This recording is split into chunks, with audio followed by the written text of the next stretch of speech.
Stephen CASSIUS here with Carl FROCH. Cobra, Yo, how are you, mate? fantastic. Yeah? Feeling strong? Feeling good, yeah. Sharp? Can I just say something Darren Barker said to me earlier on? Darren Barker said that he would come out of retirement if he could fight Sergio Martinez again. Oh, really? He meant it as well. What do you reckon? Considering he's been out the ring for 5 I don't know what years. to say about that. He meant it. If he's here somewhere. Do you think he meant like he earned a few quid and he want for that reason, or he actually wants to fight? I think he actually wants to fight Martinez again. He thinks he would absolutely smash Martinez now. I'm not sure, mate. Oh, so I just dropped my Sky Ocean Rescue cup. Pass on plastic. I've got distilled water in there. Really? Alkaline water. Very healthy. I'm going a bit down the healthy route You lately. told me an interesting story earlier, which I want you to repeat, about the handshake. Yeah. And I bet you a lot of people watching this now won't know this story that you're going to tell us about the handshake. About the handshake. What do you mean? Where it come from. What, the handshake? Handshake. You took hand, like shake a hand. Yeah. What do you mean? Are you being serious? Yeah. We had literally had a conversation 10 minutes ago about it. Yeah, it's gone. You told me on to do a boxing interview. What are you talking about? Ask me a boxing question, and I'll give you an answer. The handshake originates. You don't know. What you got in your hand? Is this a joke? There you go. No, You wasn't seriously, real? can you just tell us that story? Because No, honestly, I don't know what you're on about. the handshake. This ain't going to make very good viewing. Where- People are going to turn off, right? Unless you get Oh, somewhere. okay, you don't want to talk about Just the leave it, handshake. man. Where it come from. Yeah, forget it. Fair enough. I'll look it up for you. USYK BELLEW. Great fight. Tell me how BELLEW can win this. People are going to write him off and say you can't outbox him and you can't beat him on points. But with a good game plan, you never know. BELLEW, I used to spar him, and I'm not the best boxer in the world, but I've got long arms. I used to be awkward, and if I didn't want to get hit in the ring sparring, I wouldn't. And BELLEW used to spar me and keep me out of the way. But I suppose he got height and reach and weight on me, so he was able to sort of manoeuvre me around the ring. But what I'm getting at is, don't underestimate Tony Bellew's ability to box. He's got a good boxing brain. And he's got a good counter punch, and he can punch quite hard as well, as a few of his opponents have found out. So USYK is going to be conscious of the fact that Tony Bellew bangs a bit and he might go on his back foot and box. So I don't know. I don't like to say Tony Bellew's only chance is to hit USYK early, hard, and knock him out, potentially knock him out. But you get the feeling that that's the only way Tony Bellew can win. And why I mentioned his boxing ability, because if you box well and force people to make mistakes and make them work, then you create openings. And Tony Bellew's got a good counter punch in that he times his punches well. And I just think if he boxes early on, keeps moving and keeps boxing and stays with USYK as much as he can, and then gets USYK to make a mistake, he needs USYK to make a mistake, and he don't make many mistakes. USYK, he's very good, very talented. He's like a magician in the ring. He's so gifted, and he's got fast hand-to-hand coordination. You see his training on his reflexes, and it's just there's a lot of talent there with USYK. He's a difficult opponent for Bellew, but I just think Bellew can. I'm not saying he will. I hope he does. I'm going to pick Bellew to win by knockout, and a lot of people might laugh at that, but Tony Bellew's my mate, and I'm not just saying it because he's my mate and I want him to win. Nobody thought I could beat Jermaine Taylor, especially when I was behind on all cards by round 8, round 9. But if you stick with it and keep going and keep plugging on and keep going forward, eventually you'll land something. And Tony Bellew, I'm hoping, has got a game plan with David Caldwell, and he's going to connect a big shot and shock absolutely everyone. So that's how he wins. I think he has to knock out USYK. But in terms of single achievements in boxing, I mean, this would be That'll be some unbelievable. This would be achievement. the biggest achievement. I don't even know.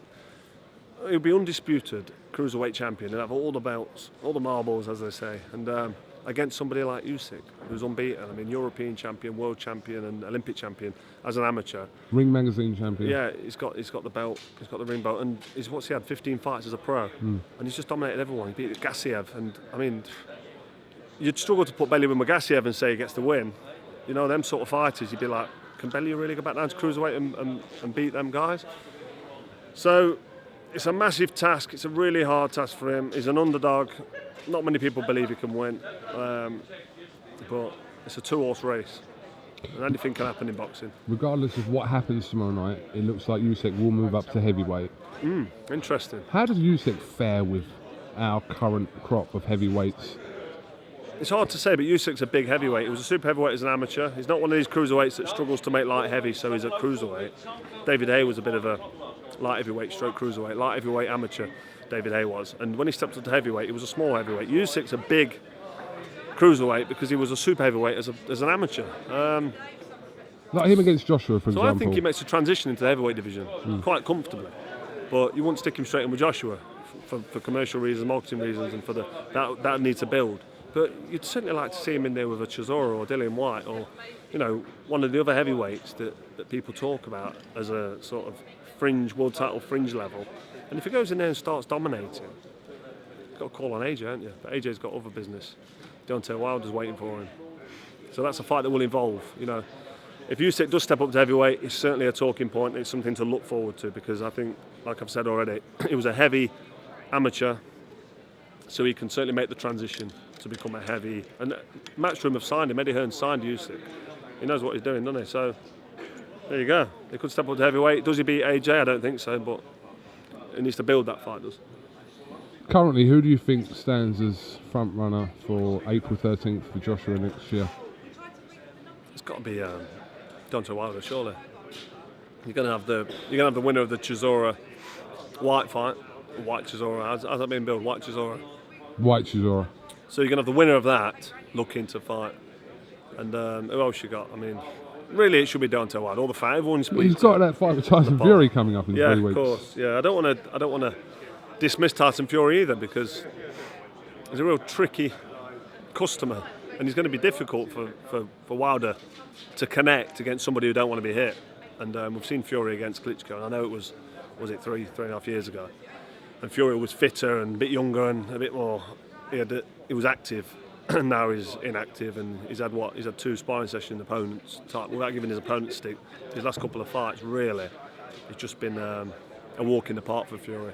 So he's not done anything that's convincing me that he can go in there and beat Deontay Wilder of late, but based on his previous performances as a heavyweight, especially the one against Klitschko, he showed that he can go in there and not get hit and sort of mess around and be awkward and be horrible, if you like. And can Deontay Wilder cope with that?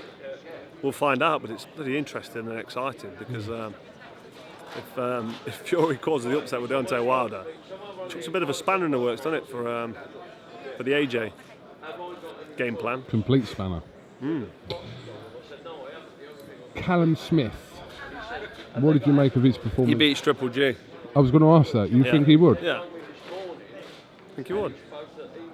Okay. What's he going to get there? No, I was going to come on to that. Great performance against Groves. Surprised to see Groves quit, I was. But Callum made him quit. But I didn't think he had any quit in him, Groves. I thought he was a bit of a... he had more to him. I don't just want to give Groves stick. But... what do you think Groves should do? The referee was in his face with a 6, 7, 8 and he stayed down, didn't he? What should George Groves do? Should he continue? What could he do? I don't know. It depends how much desire he's got left. He's done well, hasn't he? He's won 1 world title. Probably got a bit of admiration for a man that's had 4 world titles now. Maybe. I might get the call, might get the message. But no, he's done well, won a world title. Got quite conclusively beat up by Callum Smith, my old sparring partner, my old gym mate. Done well. Callum, good fighter, strong, quite a good all-rounder. And if you're building up towards asking me about Triple G, I just think he's too big and too strong for Triple G. Where have we heard that before? Well, super middleweights are too big for middleweights. You're sort of me and Arthur Abraham. And he's not a massive middleweight. Listen, Triple G just lost to a guy that's 5'8". You know what 5'8" looks like next to me? I'm 6 foot. 5'8" is about here. How can anybody that big beat me? I can't. Imagine how tall was Mike Tyson? Is he 5'10"? How tall was Tyson? I don't know his exact height, but... Triple G just lost to a small geezer, Canelo. I know it was close and it was whatever, controversial, and people might argue either way, but you don't beat a good super middleweight like Callum Smith. Got 0 chance against someone like me. Had to get that in, didn't I? What do you make of the DeGALE-EUBANK fight, which could happen in January? No interest? No, not really. I think Eubank probably beat him. I don't think DeGale's got the desire anymore. Vacated his belt rather than defend it. Now he's looking to cash out a bit, earn a bit of money. What's that, ITV box office? Potentially. Yeah, I think Eubank beats him. DeGALE won't hurt Eubank, so we won't stop him coming forward. Eubank will be all over him. Groves was a bit more gainly and a bit stronger up close and was able to hold Eubank and shut him out. DeGale's not a big puncher. Let's not forget DeGALE lost to Groves. Yeah, Eubank gave Groves an half-decent fight, but he wasn't quite big enough. But I think Eubank, the fact that he's a decent fighter, he's tough and strong, not a massive puncher at super middleweight, but can still bang. Against the DeGALE, I think, who's undermotivated, got no desire, and yeah, just sounds like I'm giving DeGALE stick, but I think Eubank Jr. beats DeGALE. Good fight to watch, I suppose. I might tune in, I might not. It's one of them, innit, where you go, oh, that's on, I'll have a look at that. Not going to get too excited about it. What are you weighing at the moment? Lost a bit of weight lately, but I've got quite a strict diet now. I'm like vegan now, don't eat much food. I've been a bit paranoid. Like, not paranoid, I've been doing a lot of research. For like serious reasons. My father-in-law's not very well at the minute, so I've been looking into, and he's on an holistic treatment for his cancer. So he's doing really, really well. Yeah, thanks. He's doing really well. But with looking into the research and looking at the treatments, alternative treatments for cancer, you find out that a lot of it's to do with your diet, even down to your tap water. And you know, you can go even deeper in your processed foods. So I've been really strict now. Everything I eat is organic. I only drink water that I know where it's come from and distilled. No plastic and all that. I mean, we've got the no plastic here, but that's to save the ocean. But no, there's something going off. 1 in 2 people getting cancer. What's going off? Why? Never used to be like that. So you've got to look at what you eat, you've got to look at your food you're eating, you've got to look at your diet, you've got to look at what you're drinking, what you're putting in, you've got to look at external factors like radiation, mobile phones, smart meters. I'm putting smart meters in people's homes for. Why are they doing that? What are you bothered about if you know what your gas bill is or your electric bill as you use it? Oh, my electric bill's costing me £2 a day. Turn that light off. Oh, I can't see where I'm going. Oh, turn the light back on. What's the benefit of having a smart meter? Well, you think that has some kind of impact on... Smart meter gives off radiation. It gives off a poisonous radiation that could potentially cause harm, and it's taking in all other information, not just your gas and electric bill. It's taking all other information. Look into it. Do your research on smart meters, and don't have one installed in your house. Did you have one installed? I haven't got one. No, they're trying to roll it out so every household in Britain has one. Yeah. They're like trying to force it, but it's not compulsory, so don't have one. That's my rant on health and theories, conspiracy theories over. But no, I've been very strict. So you asked me what my weight was, and I went off on one. Yes. So my weight is, I boxed at 12 stone, 168 pound. I'm now walking around at about 13 stone 7. I was up to 14, but that was quite hard. I was lifting a lot of heavy weights and doing my back in and taking in a load of food. Now I'm just quite comfortable. Play a lot of tennis, do a bit of swimming, play golf with my boy. Rocco, everyone knows his name anyway. Rocco FROCH. He's not going to box. He's a good little boxer, but with a name like Rocco FROCH, you better be able to fight. I was talking to Eddie Hearn a couple of days ago. He was talking about obviously this being Tony Bellew's last fight, and like win, lose, however it happens, that's the end of the road for Tony Bellew. And he was kind of comparing it to when you retired, and said sometimes fighters just know when it's it, and they won't kind of risk their kind of career being tarnished by taking, say, mediocre fights, but fights they probably would have won, but then go on to lose. Does that make any sense? No, definitely, yeah. I mean, you can stick around too long and end up losing a fight that you'd win in your prime, just to either get more money or to just because you love the sport so much, the fear of retirement's too much. You don't want to retire. But when I retired, my desire had gone, and I'd had enough. I'd had enough before the first Groves fight, and then I made myself do the second fight. And I feel that my training camp for the Groves rematch was one of my best camps, because I trained every day knowing it was my last time I was going to do it. This is my last camp.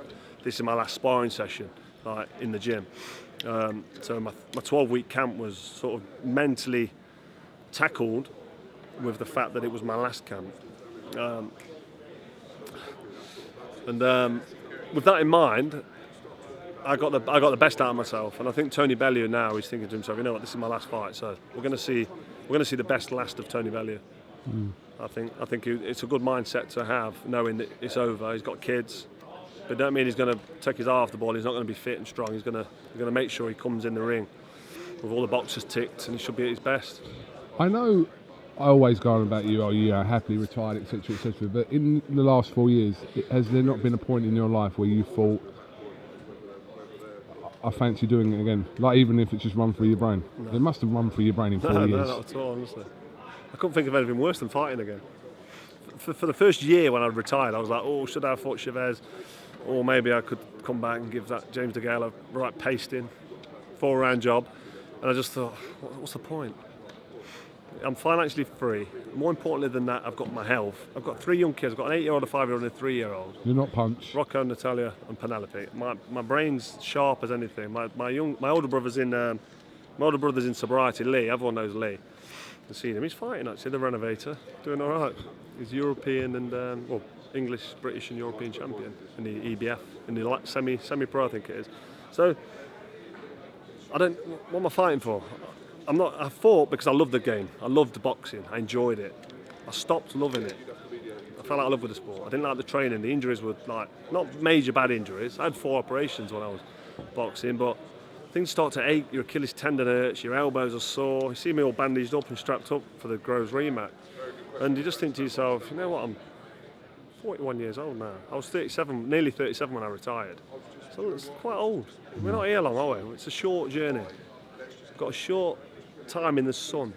We need to enjoy that short time. Hearn said you could have easily had another 5 fights. Yeah, easily. Not 5. Hearn. Yeah. Eddie Hearn said that. 5. Yeah, against selective opponents. I wanted to fight 5 top-level fights.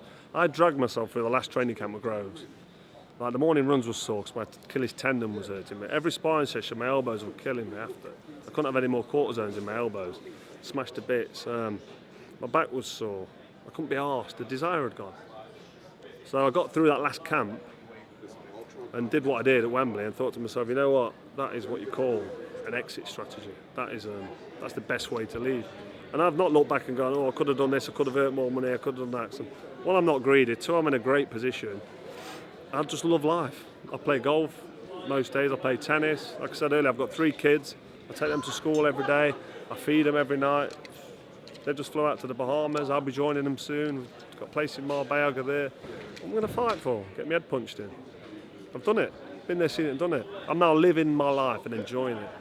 I've got 2 beautiful daughters. I've got a 5-year-old and a 3-year-old. My 3-year-old is just pure aggro. She's proper hard work, but I love her so much. And my boy Rocco, I play golf with him. I take him in the gym, do some boxing, play tennis with him. It's fantastic. Boxing's great. I loved it. I had a great career. I boxed since I was 8 years old. I retired when I was 36. I had a couple of years out as a teenager. But, no, I've never thought about boxing again. I do look at fighters and go, I give him a pasting, or he's not much cop. I'm not going to mention too many names. Or I think I'd do him, or the division's a bit weak now. In my day, I could come back and beat him, but got no interest at all in fighting. Why would I want to break that? Look how straight that is. Get the side profile on the nose. Go. Come on. What's everyone looking at? Where's Spencer Oliver? But look how straight that nose is. Hang on, don't go off. I did the old nose thing. We saw it. We've got it. We've got the side profile. Why would I want to get that smashed again and have another operation? That operation was horrible. Surgeon broke my nose 3 times. I had big tampons shoved up my nose for a couple of days. I pulled them out, blood everywhere. Stitches, it was horrific. All my eyes were black, my face was swelled up. It was horrible. I'd have to go through all that again if I boxed. So I'm bound to get my nose broke. So I go in face first, don't I? So now I'm happily retired, KUGAN. Did Eddie Hearn ask you to ask me that? No. No, Mind you, what's definitely not. Golovkin doing now? Don't know what he's doing.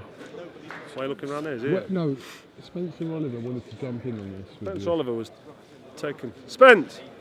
Spence, come here. Cometh Heather. Bit of talent. No, it's just... Talking a bit of sense here. What's going on? Didn't you get the memo for the dress code? Did you not?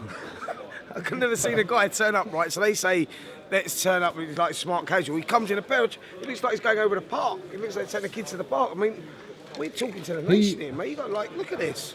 Look at this. Huh? Yeah. So, Robs. What? Sorry, Coog. Hold Go this, on. mate. Hold this, mate. Go on. Huh? See that? Still got it. It's there, isn't it? Do you, Go on, let's do you go. want one body shot each? Go on, give me Who one. goes first? Not too hard, though. Wait. Straight or up?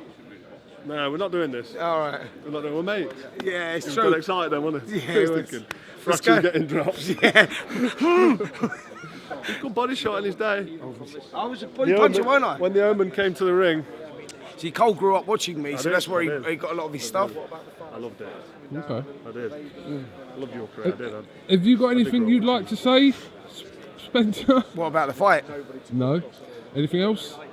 Hang on a minute. He's called you over here. What you called me over for? He asked me about an handshake earlier. He You said, keep he said, what's that handshake thing? What are you talking about? Yeah. It sticks I don't you know what he's out, on about. doesn't it? Yeah, what have I got to say? Have you Oh, I done? thought you. Oh, yeah. you I'm done talking yet? about my podcast tour. I want to talk about my podcast Hello. tour. Do that. That was Hello. brilliant. Can we talk about my podcast tour? Yeah, yeah. Tell Cole about it. Spencer until we Oliver- can- Pound for pound the best live.com. That's where you can go and get your tickets. Yeah. Are you going to be a guest on one of our shows? 100%. That's See what I one of mean? the- Cole listen, Frotch is going to be a guest. That was one of the best, if not the best interviews I've ever done. Really? And it's up there. It's in the top 2, is it not? Yeah, it's number 2. Number 2. And it's not been on there long enough No, to be it's- number no, 1. no, it's not been so on there it'll long soon be enough. number 1. 100%. Yeah.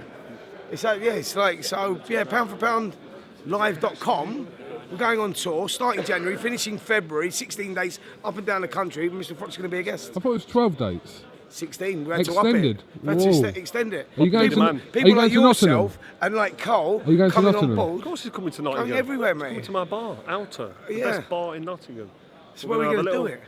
little section cornered off. We're I've got a going to little, fill the place I've got, up. yeah, that's it. No, I've got a theatre. Actually, we we're in a should do that. theatre. We should do that. We're in a theatre. Where? I've got to get the dates, but he's in Nottingham somewhere. It's up and down the country. People will know. Oh, Just Theatre go and- Royal. Yeah, but I think so. It might be it. But anyway, it's pound for pound live.com. You said that You already. get your tickets. Poundforpoundlive.com. That's it. That's the gaff. Where is it? Yeah. Did you we're not have going a on tour, question man. for him? No. Because I need to eat now. No, we're good. It's We're 12 good. o'clock. No, we're good. I just wanted him to come and tell us about the pound for pound Who do I live. send Yeah. Who do I send And the that- invoice? And that you're coming. Who do we send the invoice We'll to? speak about that after. Anyway, go and sort your clothes out now. Go and get ready. No need for that, was there? I know. All right. Cheers, Spencer, Kugan. Carl, Are you thank you joining very us much. to eat? No, I'm good. I need to hunt some more people down. No, mate. See you in a bit. Thank See you very later. much. Wicked.